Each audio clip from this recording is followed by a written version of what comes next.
Bom dia. Passando mais uma vez aqui essa semana no canal Ministério Farol para Famílias para a gente dar continuidade ao assunto sobre conflitos, né? Como lidar com esses conflitos. E, obviamente, embasados pela Bíblia, vamos lá para 2 Timóteo, capítulo 2, versículo 23, que fala assim para a gente: fique longe das discussões tolas e sem valor, pois você sabe que elas sempre acabam em brigas. Bom, as brigas, normalmente começam por coisas triviais, coisas pequenininhas que você parecem tolas, mas por trás delas, elas se escondem normalmente algo muito mais profundo. Às vezes a briga, ela vai eclodir, ela vai se acumulando, os conflitos vão se acumulando e de repente explode por uma coisa boba, mas o problema real não é aquela coisinha boba que foi o que detonou a mina. Na verdade, é algo bem maior que você precisa identificar para você poder resolver o problema. Existem 4 situações ou dificuldades que a gente precisa entender em que ponto do conflito nós estamos. Que tipo de conflito nós estamos enfrentando? É só uma diferença? É uma diferença de opinião e perspectiva sobre determinada situação? Nós estamos realmente encarando um problema, ou seja, algo que precisa ser tratado e para o qual existe uma solução possível? Nós estamos enfrentando um apuro, ou seja, é um problema severo para o qual não há uma solução fácil ou satisfatória, ou nós estamos realmente enfrentando uma crise, ou seja, é um apuro realmente grande, um extremo senso de urgência que precisa ser resolvido e que não dá mais para adiante. Qual desses 4 momentos é que nós estamos vivendo dentro do conflito? Isso é uma coisa que nós precisamos identificar. Bom, e após a gente descobrir com o que a gente está lidando, descubram a causa real do conflito. Qual é a necessidade do seu cônjuge? O que ele está precisando naquele momento, o que ele está passando naquele momento? O que vocês desejam de verdade e qual é a motivação dele ou dela com a briga? E aí a gente vai dar alguns exemplos. Está certo por aquele ponto de vista, aquela colocação que foi feita? A pessoa realmente precisa ser ouvida por um determinado assunto que está incomodando ela? A pessoa tem necessidade, está precisando naquele momento ser amada e está tentando expor através de tal discussão esse sentimento. Essa pessoa precisa se sentir segura para aquilo que ela vai fazer, um ato ou alguma ação que ela precisa fazer. Ela precisa, de repente, ser impulsionada para poder ir em frente. Ela precisa ser respeitada ou ela precisa ser somente compreendida naquilo que ela já está fazendo. Um outro aspecto dentro do conflito que a gente precisa entender é assumir a nossa responsabilidade na culpa daquilo que está acontecendo. A gente eu e Márcia lidamos com muitas pessoas que têm dificuldade de assumir que ela faz parte daquele problema, que ela também contribuiu para que aquilo acontecesse. Então, uma das coisas que a gente precisa fazer é assumir a nossa parte naquele problema. Seja pelas minhas ações, seja pelas minhas atitudes, seja pelas minhas palavras, ou seja, de que forma eu de alguma forma contribuí para aquilo. E sempre usando a palavra eu, né? Num conflito, você fica com a sua parte da sua culpa e o outro fica com a parte dele. Facilita muito. Ao invés de você ficar atacando o outro, primeiro começa pela sua parte. Bom, estabeleçam regras para esse conflito. É óbvio que na hora que o sangue está quente, que a cabeça está pesada, e você às vezes começa a vociferar, né, a falar determinadas coisas, você acaba fugindo dos parâmetros. Mas a gente, mesmo dentro do conflito, a gente ainda consegue ter um ponto de equilíbrio. Então, estabeleçam determinadas regras, viu que vai ter uma discussão, que o assunto não está sendo muito favorável, escolham o local e o momento certo. Não façam as coisas nas frente dos filhos, não tenham uma discussão, ou debatam um determinado assunto se vocês estiverem muito cansados, muito estressados, principalmente se estiverem com raiva. Evitem esses conflitos em público ou na frente das crianças, porque, na verdade, quem está fazendo isso está querendo plateia, está querendo chamar a atenção para si, para dizer, e é a teoria da vitimização. Eu sou a vítima da situação, a pessoa está me incomodando, e ali eu estou tentando resolver ou lavar roupa suja. E isso não deve ser feito. Mostrem respeito um para o outro. Isso é importante, porque você não tem que atacar a pessoa, você tem que atacar o problema que está gerando esse conflito. Nunca atinge da cintura para baixo, que é como os lutadores de boxe, onde um outro esporte fazem. Você tem sempre que estar olhando ali para a cara do olho no olho, para o rosto do seu companheiro, do seu parceiro, da pessoa que está ali contigo, e discutindo de forma honesta, sensata, em paz. Muitas vezes você, na hora da raiva, você vai falar coisas que você, na maioria das vezes, nem pensa, mas só com o intuito de poder vencer aquela batalha, você vai falar palavras duras, ofensivas, que podem ter um custo muito maior ou podem dificultar demais para que haja a resolução do conflito. Bom, atenha-se a uma questão de cada vez. Às vezes, na hora do conflito, você vai querer jogar na cara da pessoa tudo e de uma vez só. A pessoa não vai entender, ela vai achar que aquele acúmulo está sendo... E muitas vezes você pode ter até razão no quantitativo, mas na forma qualitativa não vai resolver o problema. Então, trabalhe um assunto de cada vez, esse assunto está incomodando vocês. Fiquem sempre no presente. Começar a resgatar coisas do passado, que já foram jogadas no mar de esquecimento, que já estão lá atrás, que Deus já perdoou, não vai também trazer tranquilidade e paz para esse tipo de conflito. Você não vai estar resolvendo nada com isso. Dê sempre oportunidade para que o seu cônjuge fale, que ele tenha liberdade para poder falar e você espere, no outro momento você fale. Se de todo você não consegue fazer isso sozinho, a gente sempre fala, tenha sempre um conselheiro, um casal que está fazendo instrução com vocês, ali próximo, mas sempre com cordialidade, sempre com respeito um para com o outro. Se naquele dia vocês não estiverem bem para poder resolver os conflitos, mesmo que tenham começado, peçam intervalo, peçam tempo.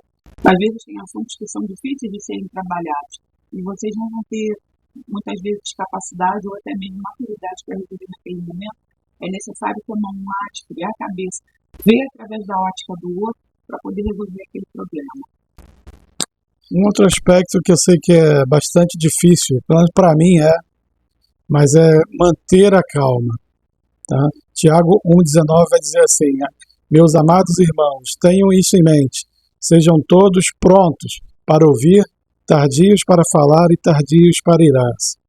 Quando você estiver muito irritado, que você estiver muito descontrolado emocionalmente, tente manter a calma.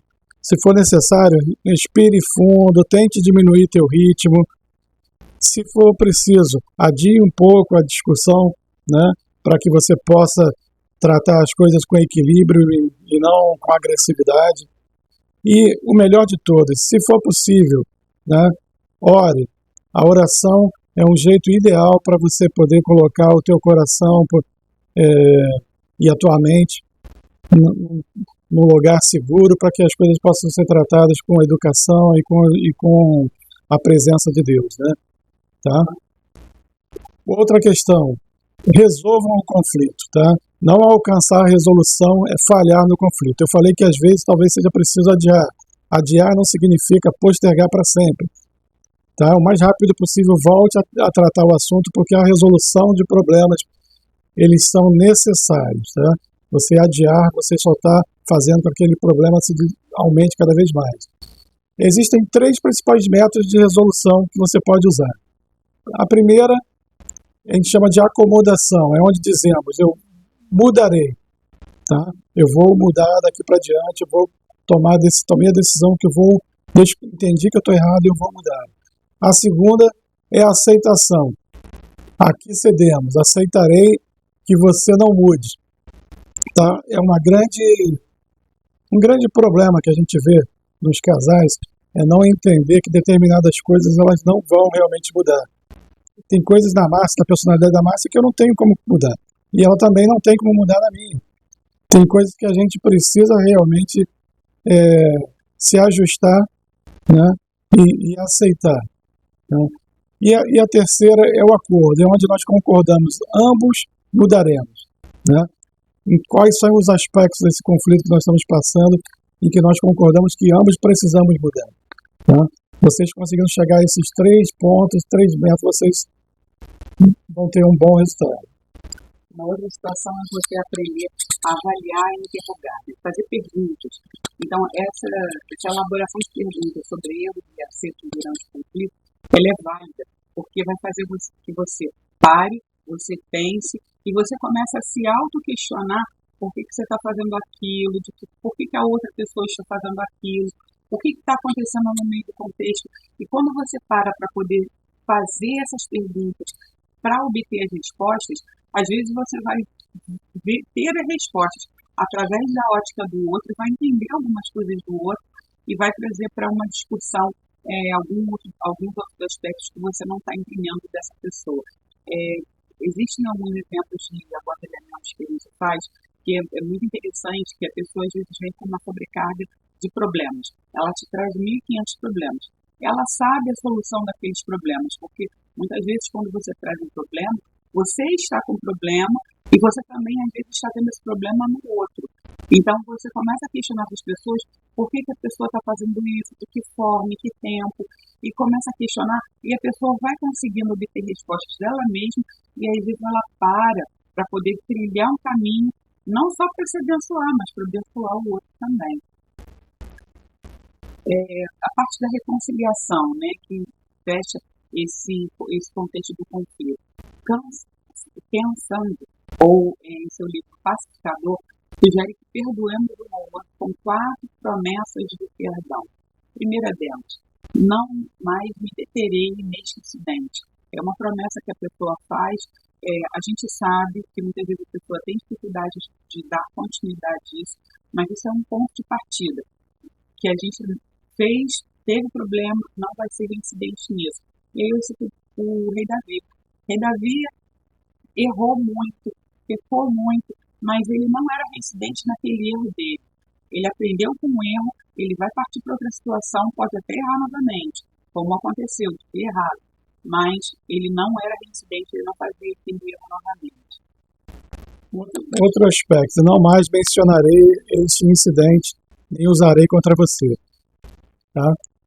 Não me deterei mais nesse incidente, ou seja, passou, e daqui para frente a gente esquecemos esse assunto. Não vou ficar voltando ao passado, retrazendo novamente esse problema. Esse assunto acabou. Outro aspecto é não falarei com os outros acerca deste incidente.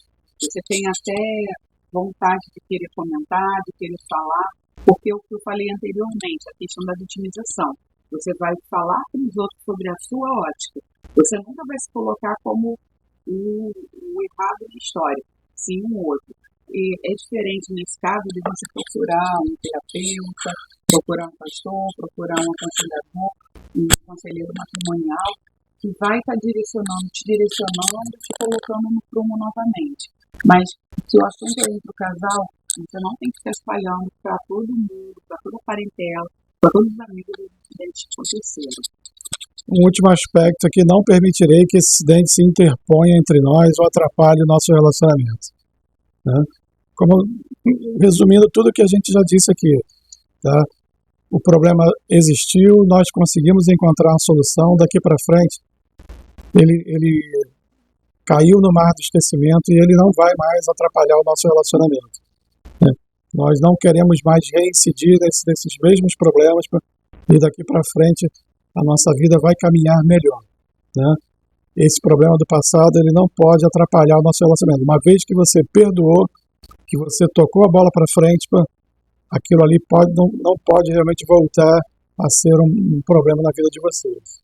A gente deixou aqui como término que uma das melhores maneiras de terminar essa briga é se abraçando, né? Dando um abraço sincero. Seria um símbolo de uma união novamente, emocional e física. Mas eu ainda complemento. Lembrem que vocês estão no mesmo time, vocês não estão jogando para poder ganhar uma disputa individual. Essa disputa é coletiva. Mas terminem também com uma oração.